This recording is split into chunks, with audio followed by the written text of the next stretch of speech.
Bienvenue les amis chez moi, allumons les bougies de Shabbat et célébrons ensemble le Seigneur, qu'il est bon, qu'il est doux pour des frères d'être ensemble. Béni sois-tu, roi de l'univers, toi qui fais jaillir la lumière des ténèbres. Aide-nous à être une lumière au monde, comme toi tu es la lumière du monde. ושמרו בני ישראל את השבת, לעשות את השבת לדורותם ברית עולם. ושמרו בני ישראל את השבת, לעשות את השבת לדורותם ברית עולם. ביני ובין בני ישראל אות היא לעולם, כי 6 ימים עשה השם את השמיים ואת הארץ, וביום השביעי שבט וינפש.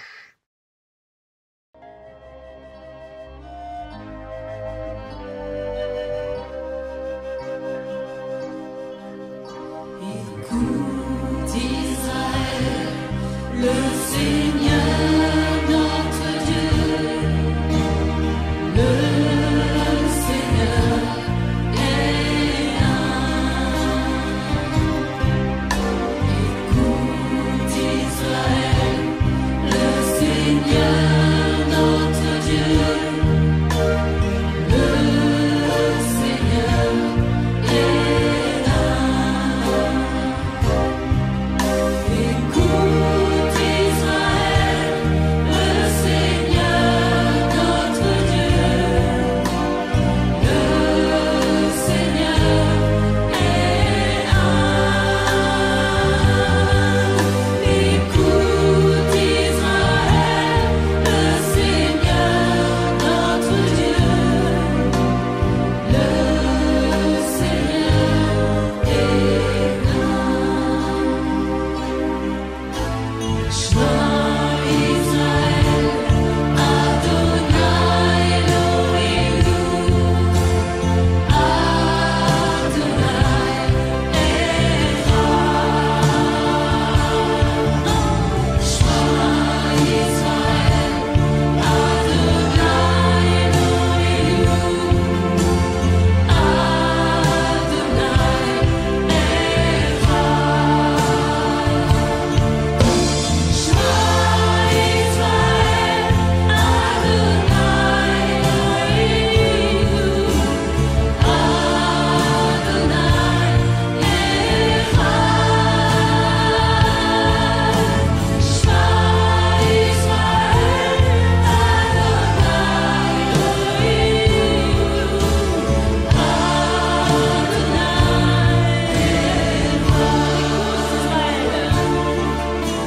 le Seigneur est un. Le Seigneur est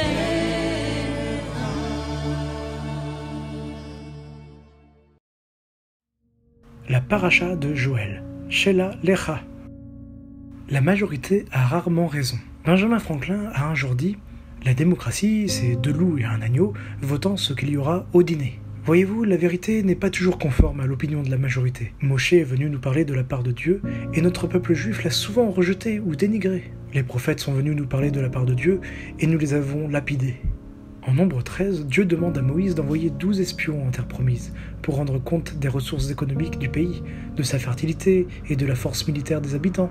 Josué et Caleb étaient les seuls parmi les 12 à faire un rapport positif de leurs 40 jours d'espionnage, et à ne pas douter de ce que Dieu avait dit au sujet de la terre promise.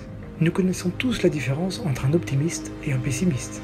Un optimiste voit toujours le bol de houmous à moitié plein, et le pessimiste le voit toujours à moitié vide. Nous voyons cela dans les rapports des espions. 10 d'entre eux voient de la boue, tandis que Caleb et Josué voient des étoiles. Au-delà des tempéraments différents parmi les 12 hommes, leur rapport révèle soit la foi en Dieu, soit le manque de foi. Et il s'avère que la minorité a raison et que la majorité a tort. Mais malheureusement, le peuple juif se rallie avec la majorité des espions, et s'ensuivront 40 années d'errance dans le désert, avec la mort de tous les adultes âgés de plus de 20 ans, sauf Josué et Caleb. Tout comme le peuple s'est opposé à Moïse, il a rejeté le message de son successeur. Le nom Yehoshua signifie « il a sauvé », mais on lui donne un nouveau nom, Josué. Yehoshua ou Yeshua signifie plus précisément « Hachem sauve ». Et Hachem allait en effet sauver son peuple et le faire entrer dans le pays qu'il lui avait donné. Quelques 1500 ans plus tard, un autre Yeshua allait faire son apparition sur la scène de l'histoire juive pour déclarer que la rédemption d'Israël était à la portée de main et que c'était lui qui accomplirait cette rédemption. Des dizaines de milliers de juifs ont cru en lui depuis cette époque. Mais encore une fois, la majorité a rejeté le message de ce nouveau Josué. Bien qu'Israël soit en exil depuis 2500 ans, notre Dieu compatissant a continué à nous préserver dans le désert des nations. Et il amènera encore la nation dans un héritage bien plus grand que celui dans lequel le premier Josué nous a amenés. Serait-il possible que Mashiach soit venu nous parler et nous sauver de la part de Dieu, et qu'une majorité de notre peuple juif l'ait pour le moment rejeté ? Vous aimez cette manière fun et rapide de lire la paracha en moins d'une minute ? Retrouvez chacune des BD de la paracha de Joël en ligne. Pour cela, il suffit de nous chercher sur Facebook, de liker la page, et voici quand même un petit code QR au cas où. Merci de nous suivre, merci pour votre like et à bientôt. Un grand merci Joël pour le résumé de la paracha de la semaine passée, cette paracha Shelar Lecha que nous avons abordée. Alors ce soir, nous poursuivons notre méditation de la Torah avec un récit peut-être un petit peu plus difficile. La paracha est assez longue et sans doute trop riche pour être traitée en entier juste ce soir. Aussi, je m'attarderai à quelques aspects seulement de ce récit d'orgueil, de rébellion, mais aussi quelque part d'intercession et de rédemption. La révolte de Korach est avec lui, et avec lui des centaines de princes du peuple, n'est pas vraiment un événement glorieux pour le peuple d'Israël. Mais d'une certaine façon, il conforte quelque part la crédibilité du texte biblique, soulignant les forces mais aussi les faiblesses. Une fois de plus, on a manqué de peu la catastrophe. Quoi que l'on puisse conclure de ce récit sur le plan moral ou sur le plan éthique, il s'y introduit subtilement une dimension prophétique à laquelle nous nous attarderons un peu plus. Mais voyons dès à présent notre texte en Nombre, chapitre 16, verset 1.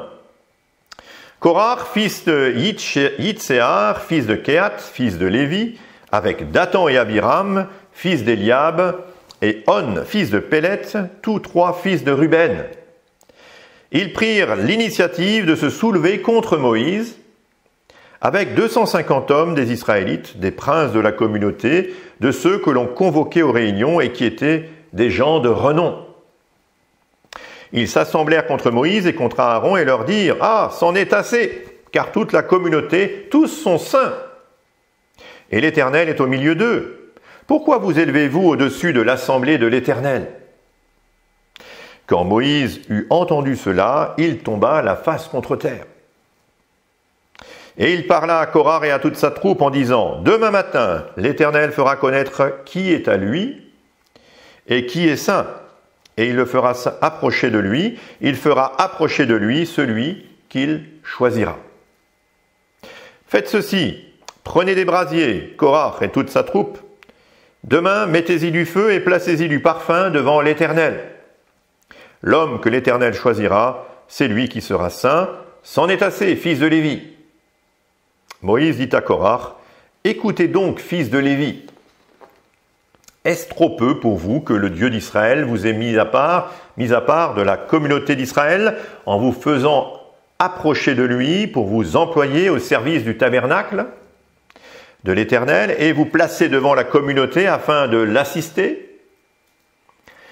Il vous a fait approcher de lui, toi et tous tes frères, les fils de Lévi avec toi, et vous réclamez encore le sacerdoce. C'est à cause de cela que toi et toute ta troupe, vous vous liguez contre l'Éternel. En effet, qui est Aaron pour que vous murmuriez contre lui? »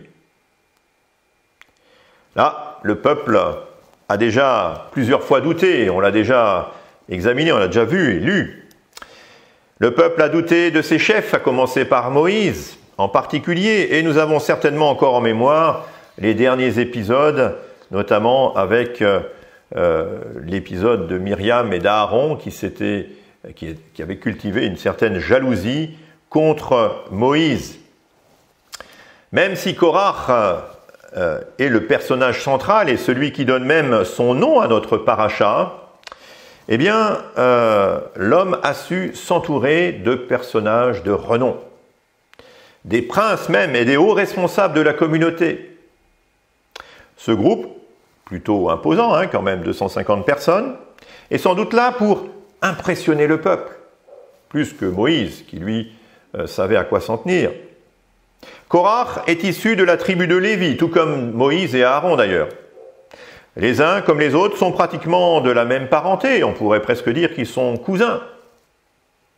Le Midrash, qui met l'accent sur Korach, indique que le leader de la révolte est un homme très riche et très honoré,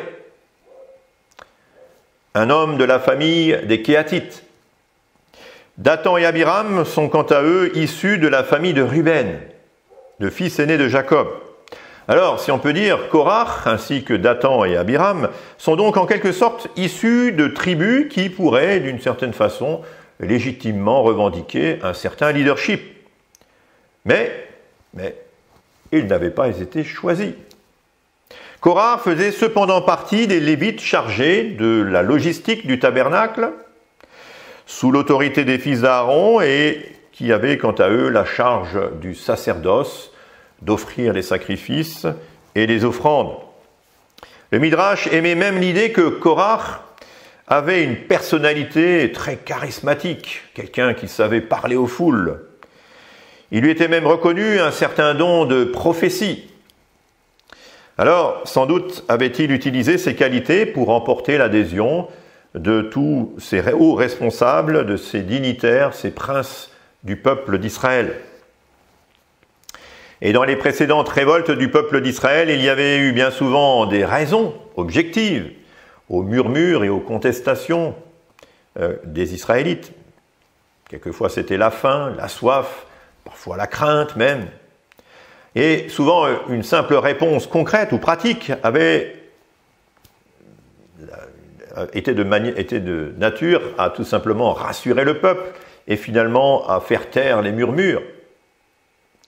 Dans le cas présent, rien de tel. Korach et sa troupe usent d'un prétexte trompeur et mensonger. Ils s'illusionnent même d'une certaine façon à propos de la sainteté de Dieu, de l'homme dans son individualité et même du peuple. Au verset 3, ils affirment la chose suivante: « C'en est assez, car toute la communauté, tous sont saints. Et l'Éternel est au milieu d'eux. Pourquoi donc vous élevez-vous au-dessus de l'assemblée de l'Éternel ?» Manifestement, Korach se trompe et trompe aussi son monde sur plusieurs points essentiels. Si le peuple est saint, ceux qui composent le peuple, en revanche, ne le sont pas tous, loin de là. Mais ils cheminent vers une sanctification. C'est en substance ce que dit la Torah quand elle affirme à plusieurs reprises, et notamment ici en Lévitique 11, verset 44, « Car je suis l'Éternel, votre Dieu. Vous vous sanctifierez et vous serez saints, car je suis saint. » D'un côté, vous vous sanctifierez, ce qui peut supposer une démarche humaine et relativement progressive, et de l'autre, vous serez saints, car je suis saint. Ce qui est tout aussi bien une affirmation qu'un état futur. Et encore en Lévitique 20, verset 26, « Vous serez saints pour moi, car je suis saint, moi l'Éternel. Je vous ai séparés des peuples, afin que vous soyez à moi. » Donc la sainteté est un statut qui dépend de l'action souveraine de Dieu, qui sépare son peuple en le mettant à part. Ça, c'est un des aspects de la sainteté. Et ce choix souverain est intimement lié à la rédemption, dont Dieu seul est l'auteur en faisant sortir d'Égypte son peuple. De ces passages et de bien d'autres, on peut comprendre que la sainteté est à la fois un statut et une vertu qui s'acquiert. Il va sans dire que la capacité humaine à se sanctifier et surtout à se maintenir totalement saint, au sens d'une certaine pureté morale, est quelque chose de totalement illusoire. C'est dans cette perspective que la loi établit des règles précises pour effacer la faute et faire l'expiation des péchés des Israélites. Par ailleurs, dans la Brit Hadasha, la Nouvelle Alliance, cela est rappelé d'une façon un petit peu différente. En Hébreux 12, verset 14, nous lisons « Recherchez la paix avec tous et la sanctification, sans laquelle personne ne verra le Seigneur. » On comprend ici alors que la sanctification est un point essentiel, un point crucial. Ainsi donc, la sanctification est un processus qui engage l'individu vers sa vocation à une communion intime avec le Seigneur. Mais en même temps, elle ne constitue pas en soi le gage du salut. Elle en est plutôt la perspective logique. Une autre façon de dire « puisque vous êtes saints, devenez donc saints ». Ou encore, en d'autres termes, « puisque le Seigneur vous a sauvés, ne continuez plus à vous souiller, mais sanctifiez-vous ». On comprend alors combien Korach s'est éloigné de ce programme en se dispensant de toute démarche pratique pour se sanctifier. Le Midrash souligne même que Korach et ses compagnons avaient revêtu des vêtements entièrement bleu azur, la couleur symbolique de la sainteté. À ses yeux, pour le moins, il était entièrement saint, bien plus, sans doute, que Moïse en tout cas. C'est ainsi que Korah et sa troupe se présentent à Moïse, au peuple même, et même d'une certaine manière devant Dieu avec cette déclaration solennelle. Il se montre, et ici on peut dire il s'exhibe par ses vêtements de couleur bleu azur, il se montre comme des saints. Or, il ne suffit pas d'avoir les apparences de la sainteté pour être reconnu comme saint. Ce n'est pas à l'homme de se déclarer saint, c'est Dieu seul qui le fait. La sanctification est l'œuvre de Dieu en nous sur la base d'une rédemption qui nous a été acquise par le sang versé. Dieu nous a fait changer de statut et c'est lui qui a commencé une œuvre de transformation par son Ruach HaKodesh, par son Esprit Saint. Alors, nous sommes donc saints par décret divin et en même temps nous devenons saints par la puissance de Dieu. La seconde erreur de Korach tient en sa conception du leadership.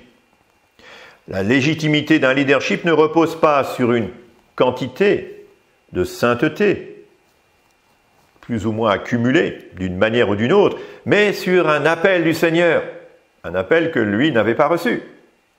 Korach n'a pas eu cet appel, d'où son insistance à faire reposer sa légitimité sur ses apparences de sainteté.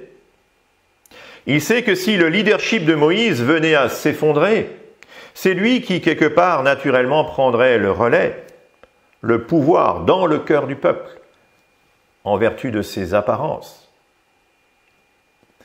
Or, le leadership de Moïse ne tient pas en premier lieu dans une reconnaissance du peuple, mais en un appel du Seigneur.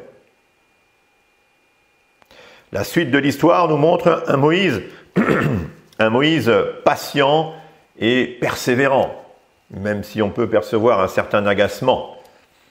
Le lendemain, Korah et sa troupe apporteront un brasier avec de l'encens. D'une certaine façon, la prière même de ces hommes ne sera même pas agréée. Ils voulaient être des sacrificateurs au-dessus du peuple pour le dominer, et ils vont en payer le prix de leur vie.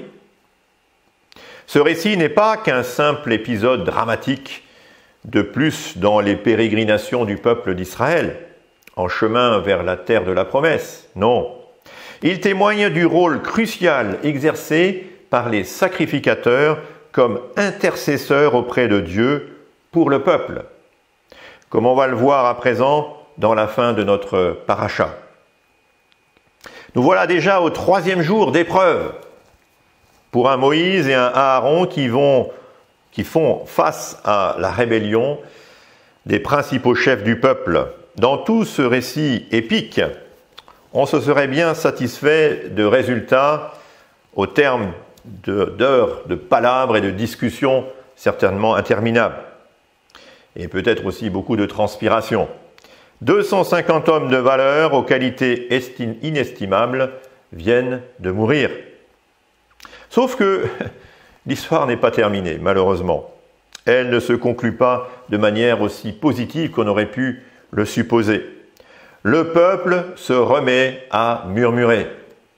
Et Dieu indique une nouvelle fois à Moïse son intention de détruire le peuple. Une nouvelle fois, Moïse va intercéder en faveur de son peuple. Nombre 16, verset 41. Dès le lendemain, toute la communauté des Israélites murmura contre Moïse et Aaron en disant « C'est vous qui avez fait mourir le peuple de l'Éternel. » Quelle histoire!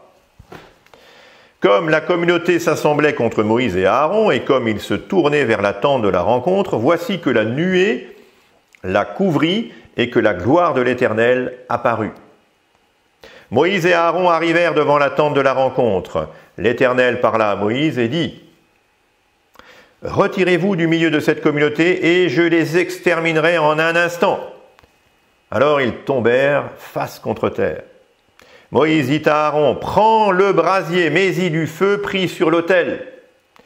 Place-y du parfum et va promptement vers la communauté et fais pour eux l'expiation.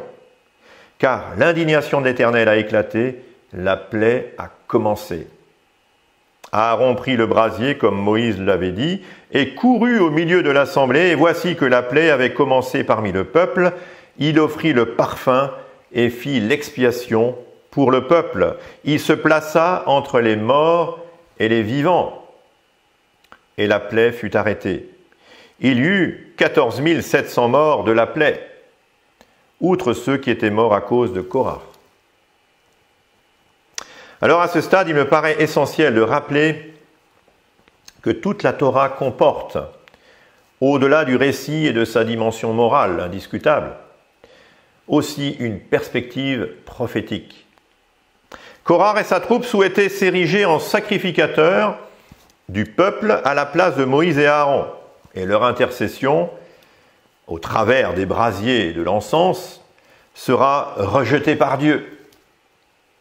Mais aussitôt après cette dramatique histoire, tandis que le peuple murmure à nouveau, eh bien, d'une manière très étonnante, et contrairement à ce que l'on aurait pu même imaginer, au regard de la loi et de la façon dont les choses devaient se conduire, Aaron va devoir s'interposer avec un brasier et de l'encens. Verset 46, Moïse dit à Aaron, « Prends le brasier, mets-y du feu pris sur l'autel, place-y du parfum et va promptement vers la communauté et fais pour eux l'expiation, car l'indignation de l'Éternel a éclaté et la plaie a commencé. » Aaron est le souverain sacrificateur et voici qu'il sort du tabernacle avec le parfum, l'encens, et va au milieu du peuple coupable. Il est dit qu'il fait pour eux l'expiation entre les morts et les vivants. Plusieurs remarques à ce propos. Aaron, le souverain sacrificateur, vient exercer son office hors du tabernacle, au milieu d'un peuple coupable. Normalement, il faisait son travail entre l'autel et le lieu saint, voire même jusqu'au lieu très saint en certaines circonstances, en apportant le sang des sacrifices et les parfums odoriférants devant le voile, au plus près de la présence de Dieu. Il fait l'expiation avec de l'encens. Ce n'est pas ainsi qu'on faisait normalement. On peut du reste se demander comment il peut faire l'expiation. Normalement, c'est donc avec du sang. Le sang des sacrifices qui est fait l'expiation, à quelques rares exceptions dont je ne veux pas m'étendre maintenant. Or, ici, c'est par de l'encens en quelque sorte une prière qui fait l'expiation. L'encens offert sert finalement à séparer les vivants des morts. Une autre façon de prononcer un jugement entre les coupables et ceux qui sont pardonnés, rachetés par l'intervention du souverain sacrificateur. Le sens de tout cela est dans la loi elle-même, mais il nous faut discerner assurément une perspective prophétique de l'action même d'Aaron en réponse à la tragédie qui a précédé dans l'affaire de Korach et de leur intercession manquée. Le souverain sacrificateur doit un jour faire l'expiation au milieu du peuple coupable et mettre en quelque sorte sa vie en gage en se rendant d'une certaine façon coupable au milieu des coupables. Le souverain sacrificateur ensuite intercède en faveur des coupables, ce qui est la signification de l'encens. Une prière, mais aussi un jugement qui sépare les vivants des morts. Alors j'imagine bien Aaron qui a dû faire tout cela, tout ce que Moïse lui a demandé, dans la précipitation et certainement un peu en tremblant. Il a risqué sa vie en agissant ainsi. Mais il n'est pas certain qu'il ait perçu de la réalité prophétique qu'un jour le Messie, Yeshua, accomplirait lui-même, comme il nous est dit en Hébreux 2, verset 17, « Aussi devait-il devenir en tout semblable à ses frères, afin d'être un souverain sacrificateur miséricordieux et fidèle dans le service pour Dieu, pour faire l'expiation des péchés du peuple. » Alors il est devenu semblable à ses frères, il s'est même identifié totalement à leurs conditions. Il a été fidèle pour accomplir l'expiation, non avec le sang des sacrifices, mais avec son propre sang, sa propre vie. Et qui mieux que Yeshua le Messie, assis à la droite de la majesté divine, peut aujourd'hui intercéder pour les coupables. Hébreux 8, verset 1. « Or, voici le point capital que nous disons, nous avons un souverain sacrificateur qui s'est assis à la droite du trône de la majesté divine dans les cieux, et il est ministre d'un sanctuaire, du sanctuaire et du véritable tabernacle, dressé par le Seigneur et non par un homme. »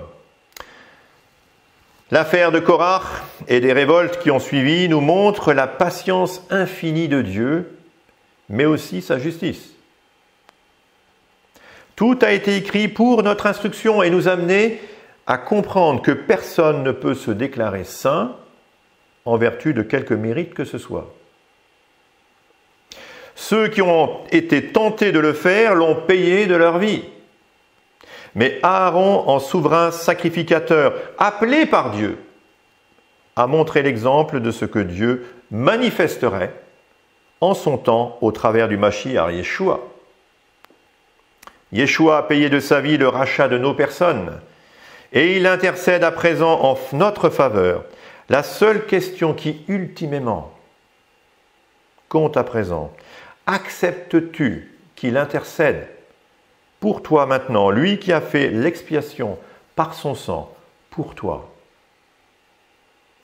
Que celui qui a des oreilles pour entendre comprenne le message prophétique de la Torah. Shabbat Shalom. Notre rencontre se termine. La semaine prochaine, nous entrons quelque part dans un nouveau cycle avec les périodes estivales. Plusieurs de nos collaborateurs prennent aussi quelques congés. Et nous serons dans un nouveau cycle de vidéos un peu plus courtes sur des parachutes plus condensés. Si ces enseignements vous encouragent, s'ils vous édifient, eh bien n'hésitez pas à les partager autour de vous et bien entendu à vous abonner en cliquant sur la petite clochette en haut à droite de votre écran. Merci pour votre participation active en partageant autour de vous le message que nous voulons transmettre au sujet du Mashiach Yeshua. Yevarech Adonai